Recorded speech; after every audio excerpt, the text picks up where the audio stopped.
30 second में खबर download कीजिए तक ऐप। नमस्कार, आप देख रहे हैं यूपी तक और मैं हूं रजत सिंह। उत्तर प्रदेश की सियासत में लगातार जो काम हो रहा है वो है दल बदल का। कोई इधर जा रहा है, कोई उधर जा रहा है। सबसे बड़ी टूट अभी तक बीजेपी में हुई है। स्वामी प्रसाद मौर्य, दारा सिंह चौहान, धर्म सिंह सैनी तमाम बड़े मंत्री छोड़कर सपा का दामन थाम चुके हैं। लेकिन बड़ी खबर आ रही है कि अब बीजेपी करने वाली सेंधमारी और सीधे अखिलेश के घर में घुसकर। सूत्रों के हवाले से खबर यह है कि 19 जनवरी यानी बुधवार को अपर्णा यादव बीजेपी का दामन थाम सकती हैं। इस वक्त अपर्णा यादव दिल्ली में मौजूद है। दिल्ली में ही भारतीय जनता पार्टी के राष्ट्रीय अध्यक्ष जेपी नड्डा भी मौजूद है और दिल्ली में ही मौजूद है मुख्यमंत्री योगी आदित्यनाथ।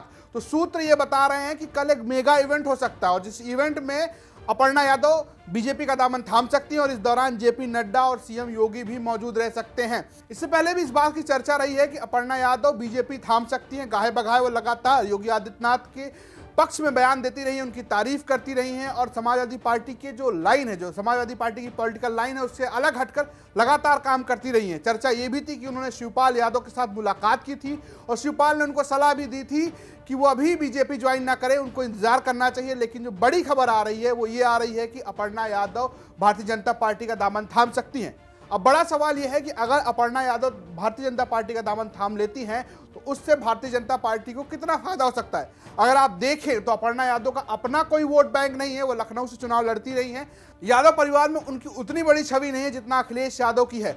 लेकिन अखिलेश यादव के परिवार से किसी को तोड़ना एक मोरल बूस्टर हो सकता है बीजेपी के लिए, क्योंकि लगातार बीजेपी को सेटबैक मिला है यूपी इलेक्शन में, क्योंकि उनके कई मंत्री जो पिछड़े समाज से आते हैं, जिसमें दारा सिंह चौहान, स्वामी प्रसाद मौर्य, धर्म सिंह सैनी, उनका दामन छोड़कर सपा का दामन थाम चुके हैं। और अखिलेश यादव एक किस्म से एक परसेप्शन बनाने की कोशिश कर रहे हैं कि बीजेपी एक डूबती हुई नाव है और लोग लगातार उसका साथ छोड़ रहे हैं। लेकिन अगर अपर्णा यादव बीजेपी का दामन थामती हैं तो ये परसेप्शन तोड़ने की कोशिश की जा सकती है।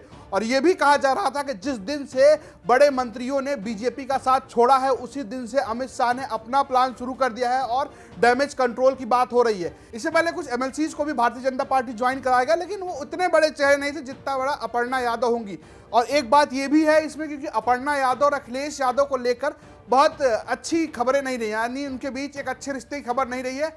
दोनों एक दूसरे के खिलाफ, खासकर अपर्णा यादव जिस तरीके से योगी आदित्यनाथ का पक्ष लेती रही हैं, उसमें ये लगता है कि उनकी अपने परिवार से बनती नहीं है और ऐसे में बीजेपी के लिए वो एक आसान लक्ष्य बन जाती हैं।